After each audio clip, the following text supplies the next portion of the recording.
execute mo na. Marami na eh. O kanina sinabi mo, hindi ka pa nakapag-umpisa eh. Meron akong hawak na martilyo rito, sinasabi ko sa'yo. Mr. Chair. Umpisa yung QM Builders as a contractor. Yes, Mr. Chair. Hindi ka pa nakagawa ng project. Hindi pa kasi yung nag-asawa ko ng 1991, nag-upisa kami sa hardware. Yung maliit na hardware, nagtitinta ng bamboo, mga ganun eh. Mga hipa. Bakit nasama ka sa 15 contractors sa listahan ng Pangulo?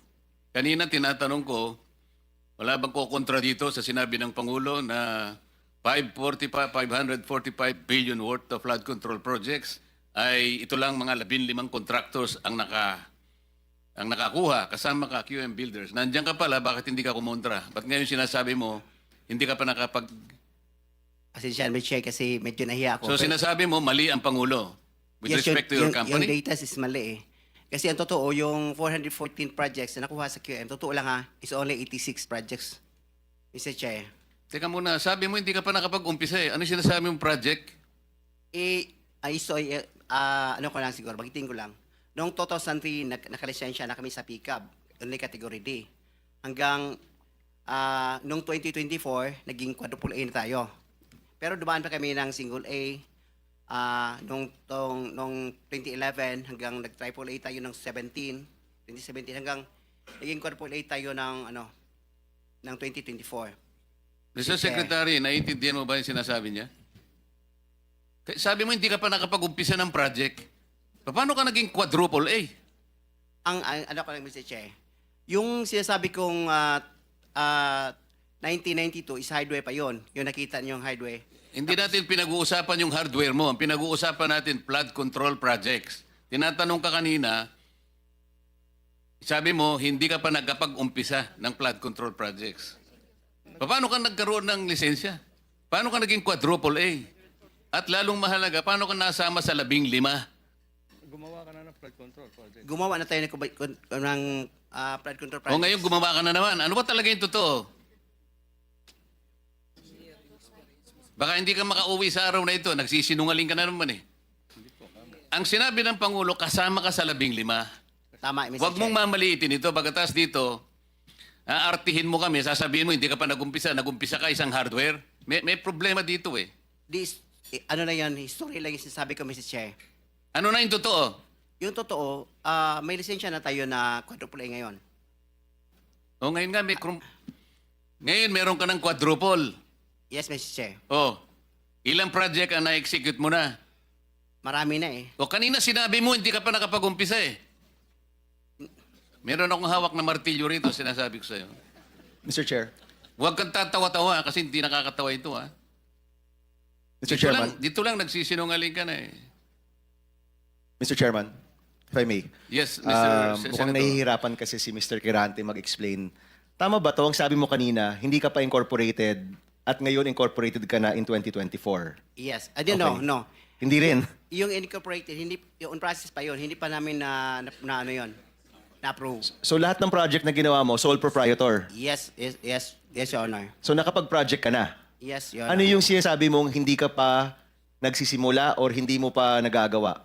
Yung incorporated, kasi hindi pa na-approve yung ano namin, hindi pa naman na-practice, hindi pa na-transfer from sole proprietorship into... So kaklaruhin ko lang, marami ka ng project at tama na isa ka sa top 15, correct, Mr. Kirante? Yes, Your Honor. Pero hindi ka pa incorporated. Hindi pa. Yun So, yung sinasabi mong hindi ka pa incorporated.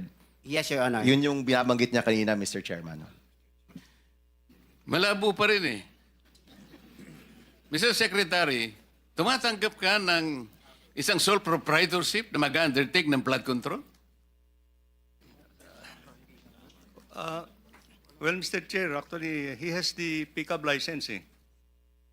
His Paano siya license- nagkaroon ng pickup license as a contractor? He has the a pickup license. Paano ka Accredited. nakakuha ng pickup license, Wala pa Mr. nung, Kirante? wala- Sole proprietorship ka lang?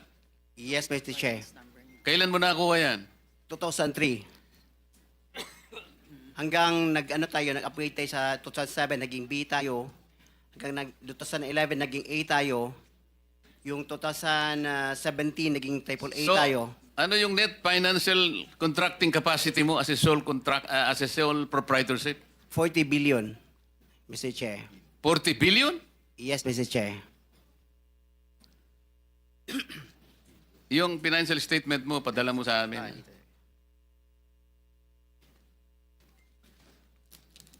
Mr. Chair, if I may. Mr. Chair. Teka muna si Senator JB muna para matapos natin lahat. Quick lang para sa kanya. Kanino? Kay Randy. Habang hindi pa siya umalis. Naniniwala ka pa dyan? Naintindihan ko, Mr. Chair, dahil tingin ko, Bisaya ito, hirap mag-express ng sarili niya in Tagalog.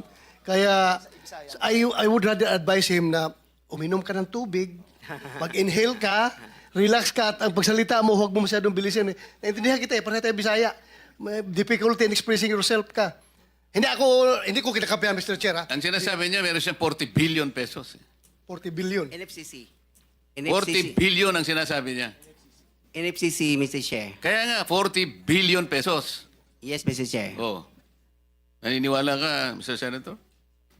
Ano yung NFTC, Mr. Chair? Hindi ko...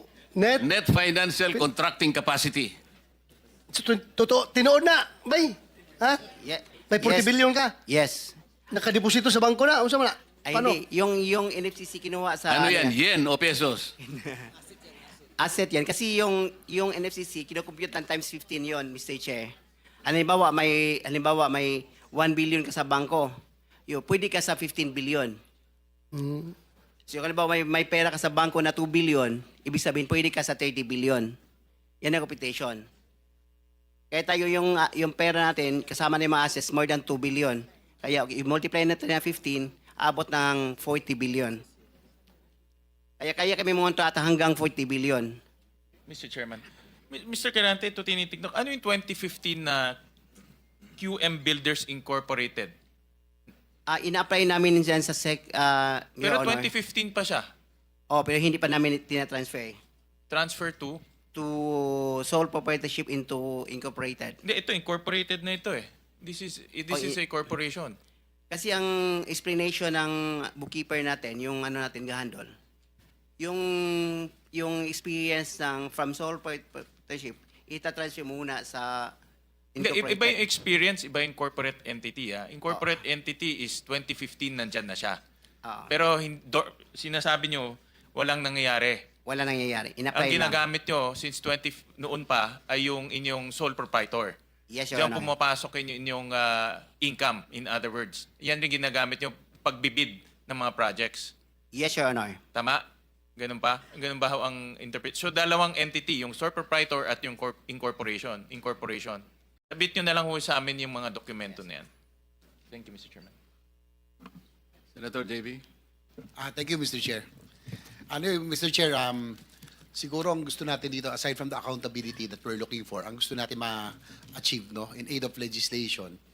Mr. Chair, I have the second bill that I filed in this Congress is a comprehensive master plan for infrastructure development na kahit sino po ang maging presidente, when it comes to infrastructure, especially big ticket items, dapat po tuloy-tuloy.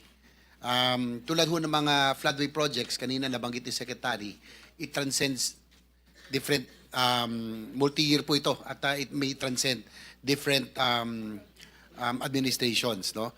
Ang tanong ko lang, Mr. Secretary, siguro matagal na rin ho kayo nasa DPWH. Dati po, meron tayong Napindan, Channel, Manggahan Floodway, and other big flood control projects. Pero parang lately, do we have similar flood control projects of this magnitude? Yung ganito kalaki. Kasi sa tingin ko po, siguro sagutin nyo rin po ko, yung taon-taon na pinoproblema ng Central Luzon, ng Bulacan, ng Pampanga, kamakailan tayo nandito rin.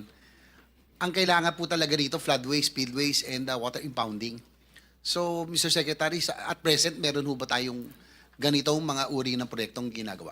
Before the Secretary answers that question, let me acknowledge the presence of our senior Vice Chair of this committee, Senator Alan. You can now answer the question.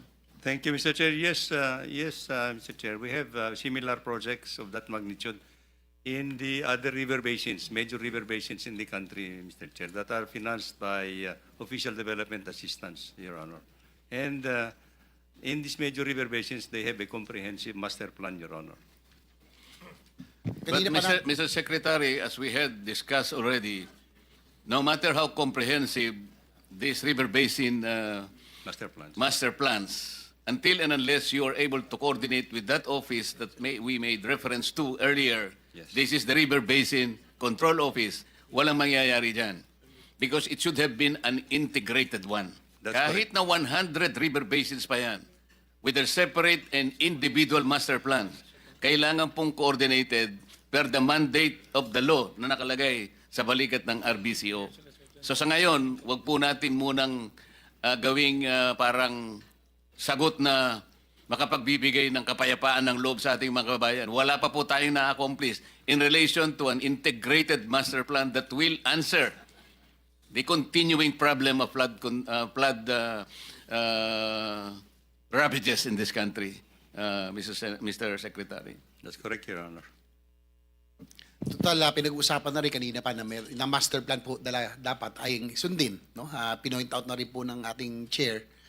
Pero, Mr. Secretary, nabanggit ko kanina, 3 taon na ho tayo. Pangatlong taon na ito, kung di ako nagkakamali, na tayo nagkakaroon ng pagdinig dito tungkol po sa flooding. Paulit-ulit din po ang ating nakukuhang tanong at sitwasyon. Naalala ko na rin ating majority leader, ilang taon na ritang naglalabas ng sama ng loob dahil ang kanyang probinsya mismo ay laging lubog sa baha. Doon po sa Central Luzon, for example, Secretary, ano po ba ang kailangan gawin? What projects are needed?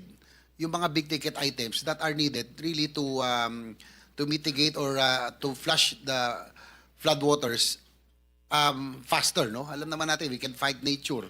Pero sa ngayon, talagang bakit naiiwan sa Pampanga, sa Bulacan, Northern Luzon, bakit with 350 billion, dapat may resulta na ho tayong nakikita, Mr. Secretary? Your Honor, for Central Luzon, we are now in the process of